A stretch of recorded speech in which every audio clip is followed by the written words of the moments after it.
Good afternoon. My name is John Skaya, and I'm here to talk a little bit about the country of Ireland and an awful lot about beer, specifically Guinness. Now, I can tell you that I like watching the Gators play.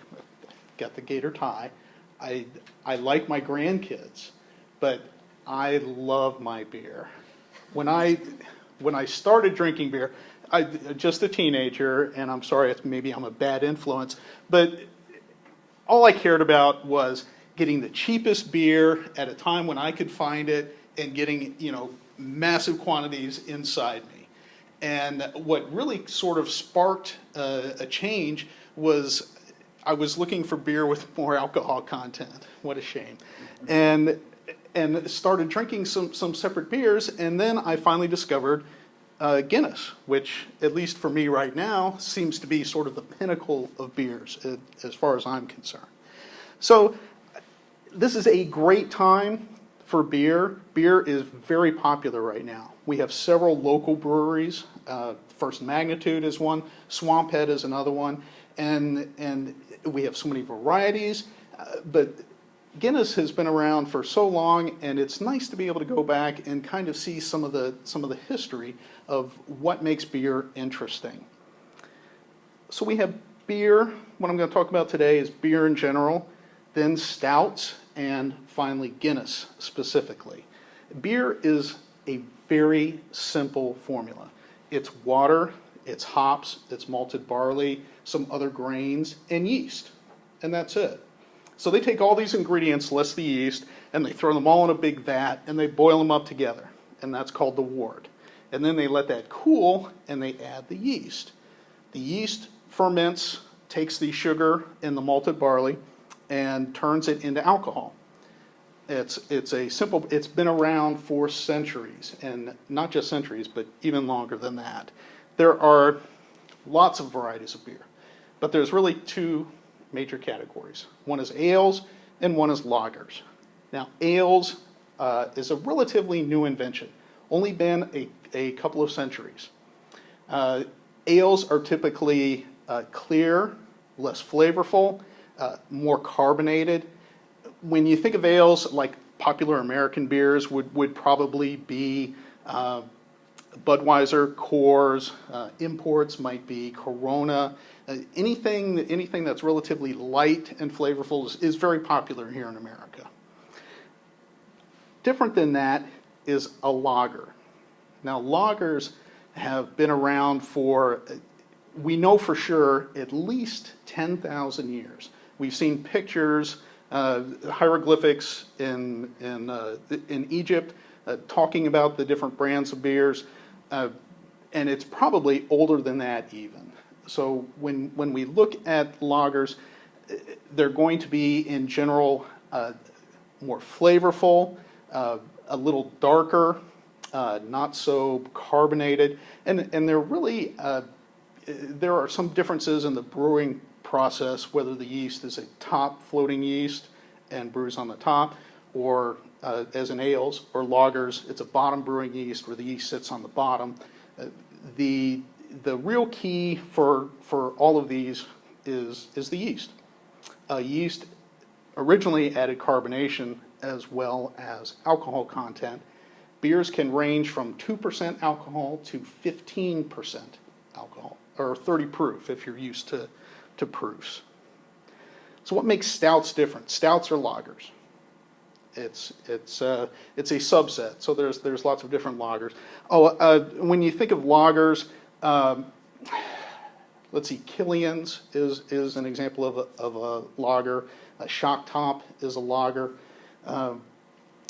So a lot more imports for lagers, not so much made here in America. Stouts have a different flavor.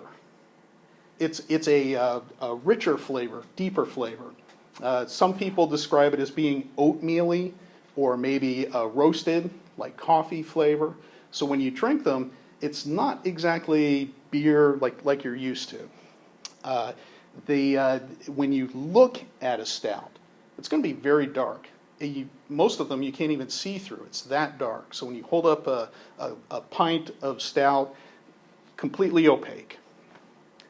It also has, especially with Guinness, the carbonation in Guinness is very unique. The bubbles come up the side of the glass and form a thick, foamy head on top of the beer. And it is really almost a solid substance.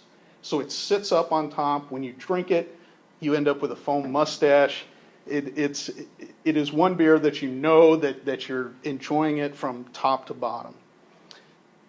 When you pour a pint of Guinness, the perfect pint, not only are you required to put a head on the beer, but as the bubbles form in the glass and flow up, it almost looks like the creamy color of that carbonation is flowing down into the beer. So if you've ever added milk to coffee and you see the clouds boil out and kind of stir through and mix with it, it's the same way that the carbonation in Guinness flows through the glass. So what makes Guinness different than other stouts? It's probably its rich history. Guinness is actually older than the United States. It was started by Arthur Guinness in Dublin, Ireland in 1755. That's when he incorporated the company.